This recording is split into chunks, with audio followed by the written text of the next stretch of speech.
Hi everyone, welcome to back my YouTube channel. आज के इस वीडियो के अंतर्गत हम भारत की जितने भी बंदरगाह हैं उनके बारे में अध्ययन करेंगे। देखो, हम सबसे पहले बंदरगाहों के बारे में बातचीत करते हैं। ध्यान रखना, भारत के पूर्वी तट और पश्चिमी तट पर भारत के प्रमुख बंदरगाह 12 प्रमुख बंदरगाह, कहीं कहीं पर 13 बंदरगाह भी लिखा हुआ है और 200 गौण बंदरगाह। ध्यान रखना, इन बंदरगाहों की आज हम चर्चा करेंगे इस वीडियो के अंतर्गत। तो सबसे पहले हम बात करते हैं भारत के कौन से, ध्यान रखना, भारत के पश्चिमी तट के बंदरगाहों के बारे में बातचीत करते हैं। कौन से तट के बंदरगाह? पश्चिमी तट। उसके बाद में कौन से बंदरगाह के बारे में? पूर्वी तट के बारे में बातचीत करेंगे। तो सबसे पहले मैं आपको बता देता हूँ भारत के पूर्वी तट के बंदरगाह, पश्चिमी तट के बंदरगाह के बारे में। तो ध्यान रखना, तो वीडियो को है ना गौर से सुनना और समझने की कोशिश करना। पहले तो आपको पूरे बंदरगाह याद रखने हैं कौन कौन से हैं। तो सबसे पहले कांडला बंदरगाह मुंबई, जवाहरलाल नेहरू, मारम गोवा, न्यू मंगलोर, कोच्चि, तूतीकोरन चेन्नई। इसके अलावा यहाँ पर एन्नौर बंदरगाह भी है, विशाखापट्टनम, पारादीप, कोलकाता और हल्दिया। ये प्रमुख पतन है अपने। अब इन पतनों की विशेषता देख लेते हैं, कौन सा पतन किस प्रकार से। तो हम बात करते हैं सबसे पहले। देखो, सबसे पहले हम बात करते हैं कांडला की। किसकी बात करते हैं? कांडला पतन की बात करते हैं। ध्यान रखना,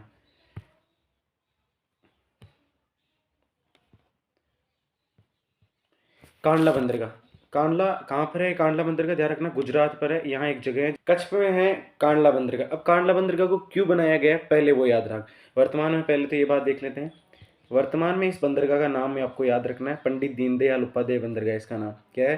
पंडित दीनदयाल उपाध्याय बंदरगाह। ये बंदरगाह ध्यान रखना कच्छ की खाड़ी के मुहाने पर है। ये यहाँ पर कच्छ की खाड़ी है, ये यहाँ पर खंबात की खाड़ी है। ये स्टेट कौन सा है?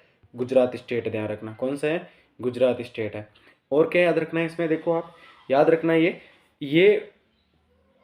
ये जो पतन है, बंदरगाह है, तो ये ध्यान रखना किस काम आता है।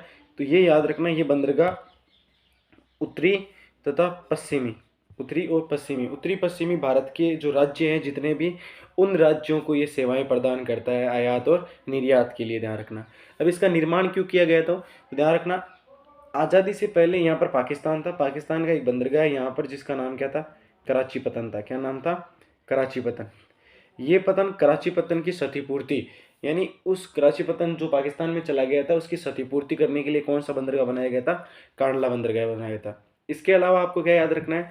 कांडला बंदरगाह, और क्या कारण है कांडला बंदरगाह बनाने की? तो दूसरा कारण है, कहाँ? ये मुंबई पतन है। मुंबई पत्तन के भार को कम करने के लिए कौन सा पतन का निर्माण किया गया? ध्यान रखना, तो आपको याद रखना है कौन सा पतन?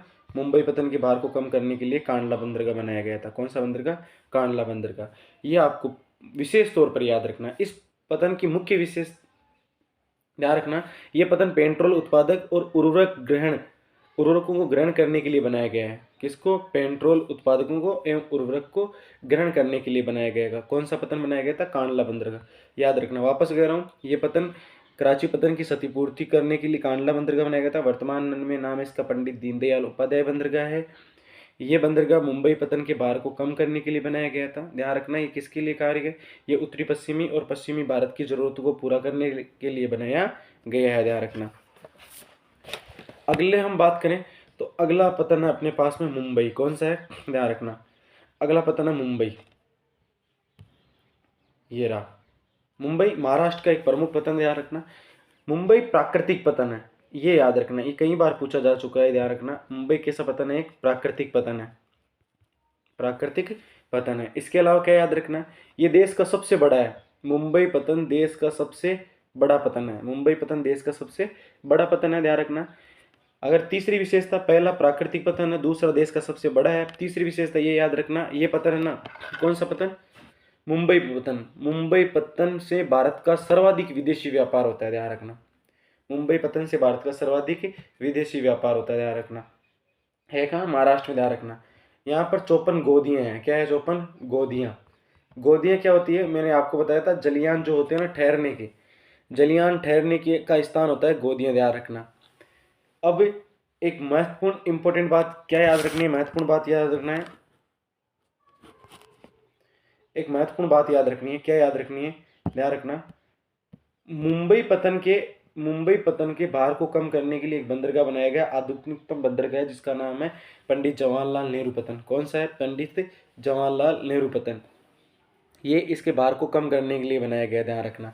इसके दबाव को कम करने के लिए कौन सा बंदरगाह? पंडित जवाहरलाल नेहरू बंदरगाह बनाया गया था, ध्यान रखना। ये मुंबई का सबसे बड़ा है। तो इसका पृष्ठभूमि, पृष्ठभूमि का मतलब होता है कि निर्यात करने के लिए पीछे कौन कौन से क्षेत्रों से आता है। तो ध्यान रखना, ये महत्वपूर्ण मध्य प्रदेश का, महाराष्ट्र, गुजरात, यूपी और राजस्थान के लिए महत्वपूर्ण भूमिका निभाता है, ध्यान रखना। कौन सा? मुंबई पतन, ध्यान रखना। सबसे ज्यादा विदेशी व्यापार, इसके अलावा प्राकृतिक बंदरगाह है और भारत का सबसे बड़ा बंदरगाह है। बनाया किसने?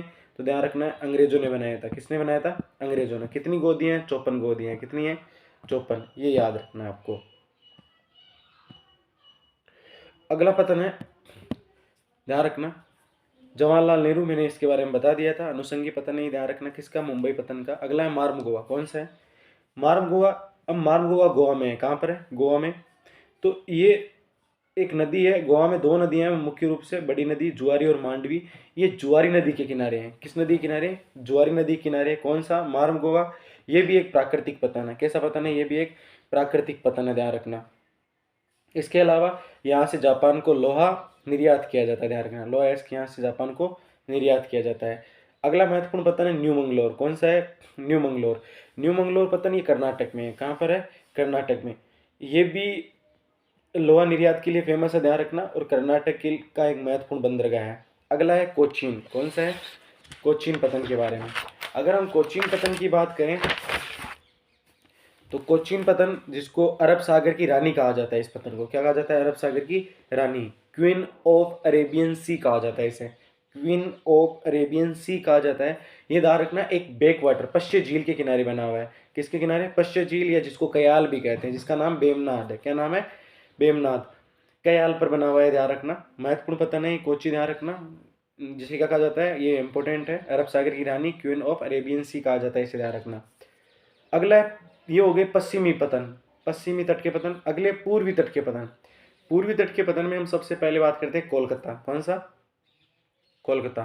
याद रखना, पहले कोलकाता से पहले एक बंदरगाह था, जिसका था कोलकाता भी, लेकिन महत्वपूर्ण बंदरगाह चटगांव था। कौन सा था? चटगांव, जो बांग्लादेश में चला गया था। इसकी क्षतिपूर्ति करने के लिए पश्चिमी बंगाल में डायमंड हार्बर, कौन सा? डायमंड हार्बर पतन बनाया गया था, ध्यान रखना। देखो, ये जो कोलकाता बंदरगाह है ना, ध्यान रखना, इसकी विशेषता की बात करें, ये पतन हुगली नदी पर स्थित है। किस नदी पर? ये पतन हुगली नदी पर। ये इस बंगाल की खाड़ी से 128 किलोमीटर दूर है। कितने किलोमीटर दूर है? 128 किलोमीटर दूर है। इस पतन का विकास भी अंग्रेजों ने किया था। किन्होंने किया था? अंग्रेजों ने किया था, ध्यान रखना। और ये पतन है ना, गाद की समस्या, हुगली नदी द्वारा लाई गई जो गाद है उसकी समस्या से जूझता रहता है, ध्यान रखना। इस पतन के माध्यम से नेपाल और भूटान को भी क्या है? आयात निर्यात या व्यापार की सुविधा मिलती है। ये आपको महत्वपूर्ण याद रखना है। इसके अलावा एक पतन है पड़ोस में यहाँ इसी के, इसका नाम है हल्दिया। क्या नाम है? हल्दिया बंदरगाह या हल्दिया पतन। ये कोलकाता से 105 किलोमीटर अंदर अनुप्रवाह पर स्थित है, ध्यान रखना। इसका निर्माण कोलकाता पतन के दबाव को घटाने के लिए किया है। कोलकाता पतन के दबाव को घटाने के लिए, ध्यान रखना। ये आज 10th क्लास में पूछा भी जा चुका है, कल 12th क्लास में भी पूछे जाएंगे। इनमें से 3 पूछा है, पारादीप, विशाखापट्टनम और मुंबई पूछे गए, ध्यान रखना। अगला है पारादीप पतन। ये कटक से 100 किलोमीटर दूर महानदी पर है। कौन सा पतन? पारादीप। किसे? कटक से 100 किलोमीटर। कटक है ना, ध्यान रखना, कहाँ पर है? उड़ीसा में है। अरे पारादीप बंदरगाह भी कहाँ पर है? उड़ीसा में, ध्यान रखना। इसका पोताश्रय सबसे गहरा, ध्यान रखना। इसका पोताश्रय सबसे गहरा किसका? पारादीप। पारादीप है कहाँ पर? उड़ीसा पर। किस नदी? महानदी के डेल्टा पर स्थित है, ध्यान रखना। किसकी सेवा प्रदान करता है? ये उड़ीसा और झारखंड को करता है। अगला है विशाखापट्टनम। कौन सा है? विशाखापट्टनम। विशाखापट्टनम आंध्र प्रदेश में है। कहाँ पर है? विशाखापट्टनम कहाँ पर है? आंध्र प्रदेश। ये एक भूहा पतन है, ध्यान रखना, जिसे ठोस चट्टान एवं बालू को काटकर एक नहर के द्वारा समुद्र से जुड़ा गया है। किसके द्वारा? नहर के द्वारा, ध्यान रखना। अगला कौन सा पतन है? चेन्नई पतन है, ध्यान रखना। कौन सा? चेन्नई। ये पूर्वी तट पर स्थित भारत का सबसे प्राचीन पतन है, ध्यान रखना। भारत का सबसे प्राचीन पतन कौन सा है? चेन्नई है, पूर्वी तट पर स्थित। ये एक कृत्रिम पतन है, ध्यान रखना। कैसा है? कृत्रिम है। जबकि मुंबई एक पतन है ना, वो कैसा है? ध्यान रखना, वो एक प्राकृतिक पतन है, याद रखना। इसके अलावा याद रखना, चेन्नई पतन के भार को कम करने के लिए उत्तर में यहाँ पर 25 किलोमीटर दूर एक बंदरगाह जिसका नाम एनोर है, और दक्षिण में एक बंदरगाह जिसका नाम क्या है? तूतीकोरन बंदरगाह का निर्माण किया गया है, ध्यान रखना। यहाँ से बहुत सारी चीज़ों का आयात और निर्यात किया जाता है। चेन्नई से जस्ट ऊपर क्या है, एनोर बंदरगाह है। इस प्रकार से आपके सारे बंदरगाह हो गए। अगर आपको वीडियो अच्छा लगा तो लाइक शेयर सब्सक्राइब कीजिए। जय हिंद।